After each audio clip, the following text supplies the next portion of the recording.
अस्सलाम वालेकुम dear students, welcome back to my YouTube channel. तो स्टूडेंट्स, आज हम बात करेंगे कि एंटीजन प्रेजेंटिंग सेल्स क्या होते हैं। हमारा टॉपिक है ये फाइनल का इम्यूनोलॉजिकल डिसऑर्डर के नाम से है हमारे पास, ठीक है। तो लास्ट वीडियो के अंदर हमने देख लिया था कि अपना major histocompatibility complex MHC molecules वगैरह क्या होते हैं, ठीक है, इनकी बाइंडिंग किस तरह होती है और ये किस तरह से सारा काम करते हैं, ये हमने लास्ट वीडियो के अंदर देख लिया था, ठीक है जी।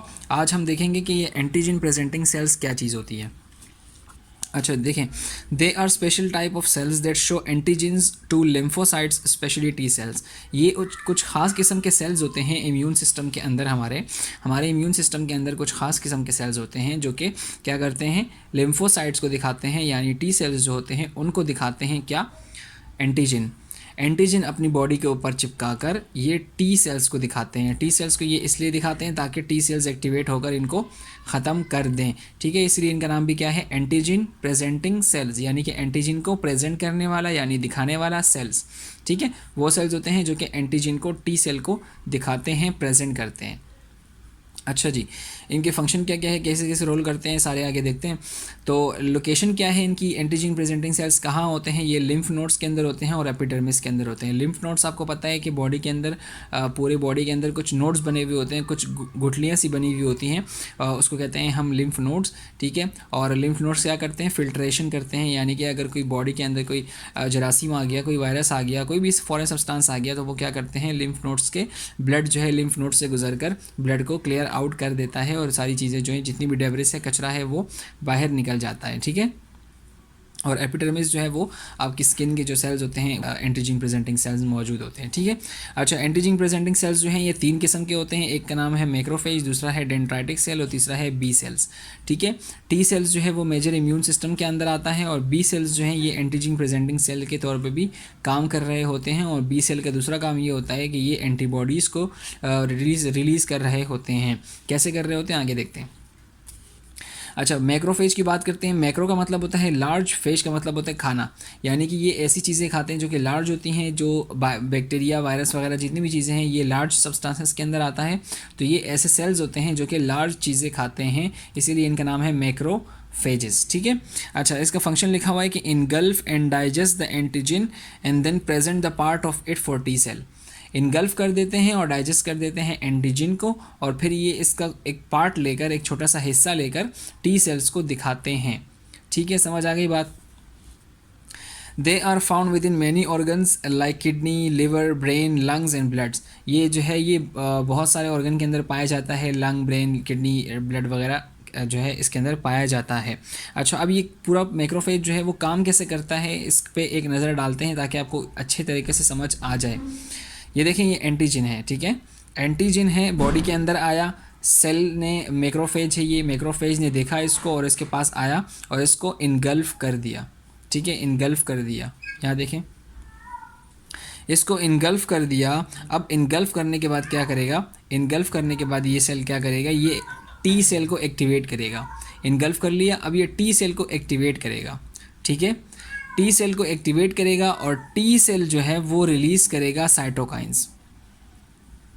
मैक्रोफेज ने टी सेल को एक्टिवेट किया और टी सेल जो हैं वो साइटोकाइंस रिलीज़ किए उसने, और साइटोकाइंस ने एक्टिवेट किया बी सेल्स को, ठीक है। दोबारा देखें, मैक्रोफेज ने टी सेल को एक्टिवेट किया और टी सेल ने साइटोकाइंस रिलीज़ करके बी सेल को एक्टिवेट कर दिया। साइटोकाइंस जो हैं एक ऐसे केमिकल्स होते हैं जो कि बी सेल्स को एक्टिवेट करते हैं। बी सेल को एक्टिवेट करना यहाँ पे क्यों ज़रूरी है, क्योंकि ये एंटीबॉडीज़ प्रोड्यूस करवाएगा, ठीक है जी। यहाँ पर बी सेल रिलीज़ हो गया, बी सेल प्रोड्यूस हो गया। बी सेल के प्रोडक्शन करने के बाद यहाँ पर एंटीबॉडीज़ रिलीज़ हो गई और एंटीबॉडीज़ रिलीज़ होकर जाकर मैक्रोफेज के जो रिसेप्टर्स होते हैं, जिसको हम कहते हैं MHC2, ठीक है। क्लास ये मैंने आपको बताया था क्या होते हैं, आप देख लीजिएगा।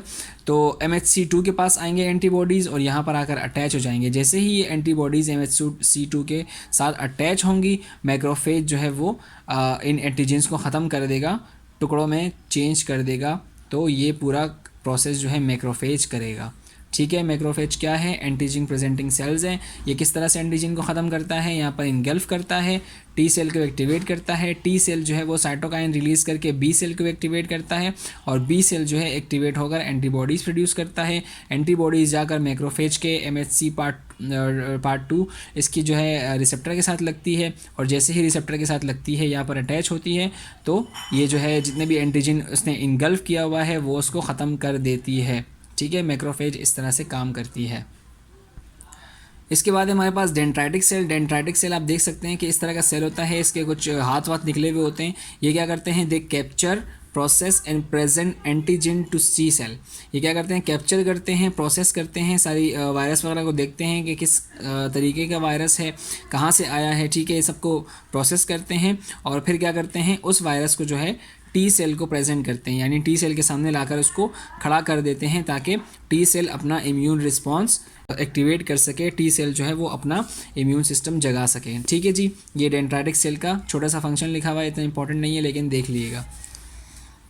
अच्छा, बात करते हैं बी लिम्फोसाइट की। बी लिम्फोसाइट क्या है? Important cells of the immune system that produce antibodies.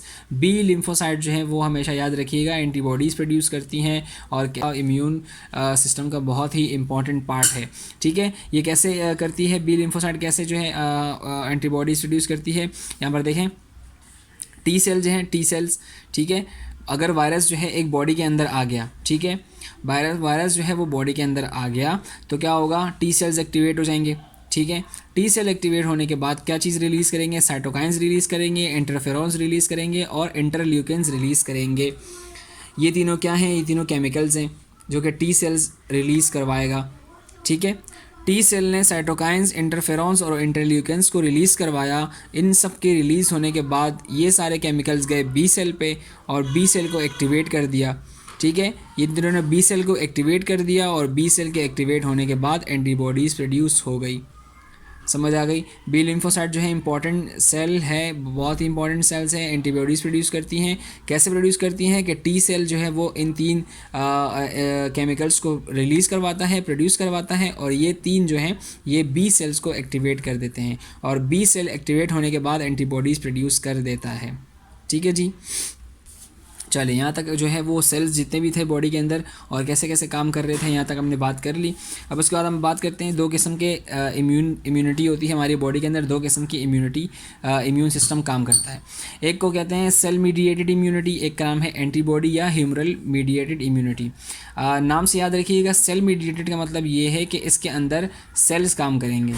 ठीक है, सेल काम करेंगे यानी कि छोटे जो टी सेल्स होते हैं, helper T cell, cytotoxic T cell, ये सारे जितने टी सेल्स होते हैं ये सारे सेल्स जो हैं वो काम करेंगे सेल मीडिएटेड इम्यूनिटी के अंदर। और एंटीबॉडी और ह्यूमरल इम्यूनिटी के अंदर क्या होगा, इसके अंदर जो है एंटीबॉडीज़ काम करेंगे। ठीक है, एंटीबॉडीज़ प्रोड्यूस होगी और एंटीबॉडीज़ जाकर वायरस को या जो भी चीज़ होगी उसको ख़त्म करेगी। ठीक है जी, this type of immunity is control by T cells, macrophages etcetera. ठीक है, जिसमें मैंने पहले ही बात कर ली, टी सेल और मैक्रोफेजेस वगैरह जो है जितने भी सेल्स हैं वो कंट्रोल कर रहेगी इस टाइप की बॉडी इम्यूनिटी को। ठीक है, नो रिक्वायरमेंट ऑफ एंटीबॉडी, यहाँ पर याद रखिएगा कि कोई भी रिक्वायरमेंट नहीं है एंटीबॉडी की, क्योंकि सेल मीडिएटेड है, सेल से सेल टकराएगा और पाश करेगा। ठीक है, अच्छा, they act from inside the cell, inside the cell जो है ये काम करेंगे। ठीक है, देखिए एक सेल है, ये बाहर से दूसरा सेल है, ये इसके पास आएगा और इस पर कुछ रिलीज़ करके, इसके सेल के अंदर कुछ रिलीज़ करके इसके सेल को डिस्ट्रॉय कर देगा, ख़त्म कर देगा। ठीक है, तो ये सेल टू सेल है। अच्छा, यहाँ पर देखें ये एक वायरस है, एंटीजन है, यहाँ पर दूसरा सेल है। सेल खुद नहीं आएगा सेल, बल्कि एंटीबॉडीज़ प्रोड्यूस करेगा। बी सेल जो हैं वो एंटीबॉडीज़ प्रोड्यूस करेंगे और एंटीबॉडीज़ आकर इस सेल को ख़त्म करेंगे। ठीक है, तो यहाँ पर सेल खुद आके इसको मारा है, यहाँ पर दूसरे सेल ने एंटीबॉडीज़ प्रोड्यूस करके इसको मारा है। तो इसका मतलब ये है कि ये ख़ुद नहीं आया बल्कि एंटीबॉडीज़ की वजह से इसको मारा गया है। तो ये बाहर से एक्ट कर रहा है, ये सेल के अंदर नहीं जा रहा बल्कि एंटीबॉडीज़ बाहर से इसको मार रही है। समझ आ गई बात? एंटीबॉडी और ह्यूमरल इम्यूनिटी, इसका क्या है डेफिनेशन कि this type of immunity is control by B cell. याद रखिएगा, बी सेल जो है वो कंट्रोल कर रहा होता है। That produce antibodies in response to antigen, antigen के रिस्पॉन्स में एंटीबॉडीज़ को प्रोड्यूस करवा रहा होता है। When B cell get mature they are called plasma cell. ये बात हमें पहले से पता है कि जब बी सेल्स मेच्योर हो जाते हैं तो उसको हम कहते हैं प्लाज्मा सेल्स, और एंटीबॉडीज़ जो हैं वो प्लाज्मा सेल्स प्रोड्यूस करते हैं।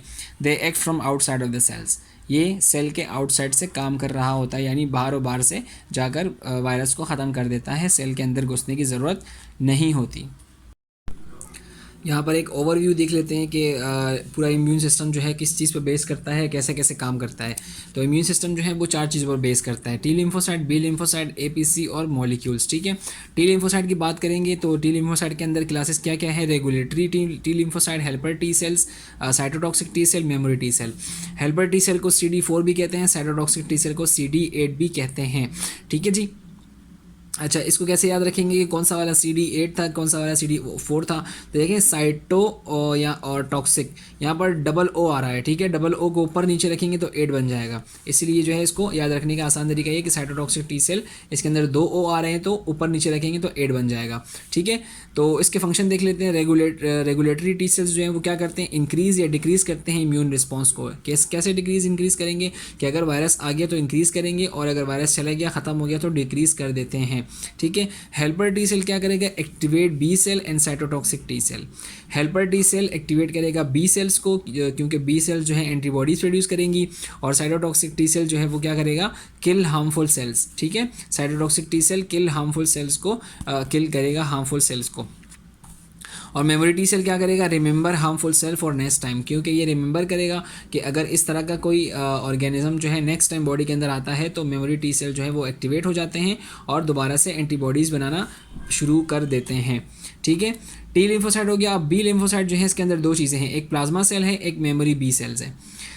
प्लाज्मा सेल्स क्या करेंगे, प्रोड्यूस एंटीबॉडीज़, जो कि पहले से हमने बात कर ली कि बी लिम्फोसाइट अगर मेच्योर हो जाते हैं तो वो प्लाज्मा सेल्स के अंदर चेंज हो जाते हैं और प्लाज्मा सेल जो है वो एंटीबॉडीज़ प्रोड्यूस करते हैं। और मेमोरी बी सेल्स क्या करते हैं, ये भी रिमेंबर करते हैं एंटीजन फॉर नेक्स्ट टाइम। ठीक है, एपीसी एंटीजन प्रेजेंटिंग सेल के अंदर मैक्रोफेजेस आते हैं, डेंड्राइटिक सेल्स आते हैं, बी सेल्स आते हैं। मैक्रोफेजेस क्या करते हैं, engulf dead cells and eliminate, engulf करते हैं डेड सेल्स को और उनको बाहर निकालते हैं। डेंड्राइटिक सेल्स क्या करते हैं, रिकॉग्नाइज वायरस और एंटीजन। ठीक है, ये रिकॉग्नाइज करते हैं जैसे कि हमने बात कर ली। और बी लिम्फोसाइट क्या करेंगे, बी सेल्स क्या करेंगे, प्रोड्यूस एंटीबॉडीज़। ठीक है, बी लिम्फोसाइट और बी सेल दोनों एक ही चीज़ हैं। और मॉलिक्यूल्स जो हैं they are proteins that binds to antigen. MHC1 MHC2 ये प्रोटीन्स होते हैं जो कि हमने बात कर ली कि इस तरीके से बाइंड करते हैं एंटीजन से। ठीक है, वो बात कर ली हमने। तो MHC1 जो है इसको HLA भी कहते हैं, यानी ह्यूमन ल्यूकोसाइड एंटीजन भी कहते हैं। ये तमाम न्यूक्लिएटेड सेल्स के अंदर होता है। और MHC जो है पार्ट 2 ये ओनली ऑन APCs, यानी कि इन 3 सेल्स पर ये मौजूद होता है। ठीक है, MHC2 सिर्फ इन 3 सेल्स पर मौजूद होता है। तो यहाँ तक जो है सारी हमारा इम्यूनोलॉजिकल डिसऑर्डर पार्ट 2 ख़त्म हुआ। इसके बाद इंशाल्लाह हाइपर सेंसिटिविटी देखेंगे। हाइपर सेंसिटिविटी भी जो है ये इम्यूनोलॉजिकल डिसऑर्डर का पार्ट है, तो इंशाल्लाह वो नेक्स्ट वीडियो के अंदर कवर करेंगे। तो उम्मीद करता हूँ यहाँ तक आपको सारी चीज़ें समझ आ गई होंगी। तो अपना ख्याल रखें, अल्लाह हाफिज़।